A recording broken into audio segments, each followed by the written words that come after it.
ఇక మేము జనం బాటలో తిరిగిన మామూలుగా పొద్దునుండి సాయంత్రం వరకు మాకు మహిళలు ఇంటరాక్ట్ అయ్యేటటువంటి వాళ్ళు చెప్తున్నది ఒకటే మాట. అసలు ఎవరి కోసం పెట్టిండ్రు ఫ్రీ బస్సు? ఎందుకోసం పెట్టిండ్రు? మాకు ఆత్మగౌరవం లేకుండా చేస్తున్నారు. మాకు ఇబ్బంది కలుగుతున్నది. ఈ ఫ్రీ బస్సు పెడితే బస్సుల సంఖ్య పెంచండి అని మహిళలు ఒక పక్క మాట్లాడుతున్నారు. ఇంకొక పక్క వికలాంగులు మరి మాకెందుకు ఫ్రీ ఇవ్వరు ఈ బస్సులో? ఎందుకంటే ఫ్రీ బస్సులు పెట్టి ఓవర్‌లోడ్ అయిన బస్సులు ఏ ఒక్కటి కూడా బస్ స్టాప్‌లో ఆగకుండా దూరం ఆగుతున్నాయి. వికలాంగులు ఎవరు కూడా ఎక్కిపోయే పరిస్థితి లేదు. వికలాంగులకు కూడా ఫ్రీ బస్ ఇవ్వాలని చెప్పి నేను కోరుతా ఉన్నాను.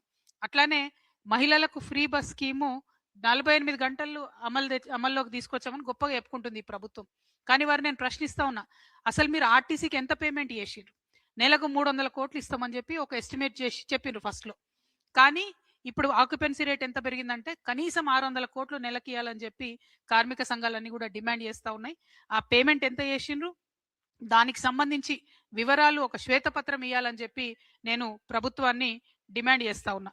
ఇక బీఆర్ఎస్ ప్రభుత్వంలో ఉన్నప్పుడు జరిగిన అన్యాయం ఏందంటే 52 రోజులు సమ్మె చేసినా, 33 మంది కార్మికులు చనిపోయినా, ఆ తర్వాత యూనియన్లు రద్దు చేసిర్రు తప్పితే, ఆ సమ్మెలో జరిగినటువంటి ఏ అంశాల పట్ల కూడా కార్మికుల పట్ల సానుకూలంగా స్పందించలేదు. ఆనాడు యూనియన్లు రద్దయితే కాంగ్రెస్ ప్రభుత్వం చెప్పింది, మేము రాగానే యూనియన్లు పునరుద్ధరిస్తామని చెప్పి. ఇప్పటి వరకు కూడా యూనియన్స్ లేవు. యూనియన్స్ లేవు కాబట్టి ఎట్లా పడితే అట్లా ఎంప్లాయీస్‌ని తీసేస్తున్నా కూడా అడిగేటటువంటి పరిస్థితి లేదు. కాబట్టే ఆర్టీసీ కార్మికులందరూ కలిసి మరి 24వ తారీఖు నాడు చెలో సెక్రటేరియట్ అనేటటువంటి కార్యక్రమం పెట్టిండ్రు. ఆర్టీసీ, జేఏసీ ఇచ్చినటువంటి ఆ చెలో సెక్రటేరియట్ అనే కార్యక్రమానికి మేము సంపూర్ణంగా మద్దతు పలుకుతా ఉన్నాం. తెలంగాణ జాగృతి నండని ఈ సందర్భంగా తెలియజేస్తా ఉన్నాం. మరి అదే విధంగా ఆర్టీసీ కార్మికులు పాపం వాళ్ళు పొదుపు చేసుకునే డబ్బు ఉంటది. అది కూడా ఇస్తలేరు. రిటైర్మెంట్ అయినటువంటి వాళ్ళు ఎవరిని కూడా వారికి కూడా ఇంతవరకు బెనిఫిట్స్ ఇస్తలేరు. నిన్న మేము మహిళల కోసం ధర్నా చేద్దామని ప్రజాభవన్‌కి పోతే అక్కడ ఆర్టీసీ కార్మికులు రిటైర్డ్ ఎంప్లాయీస్ అందరూ వచ్చిర్రు.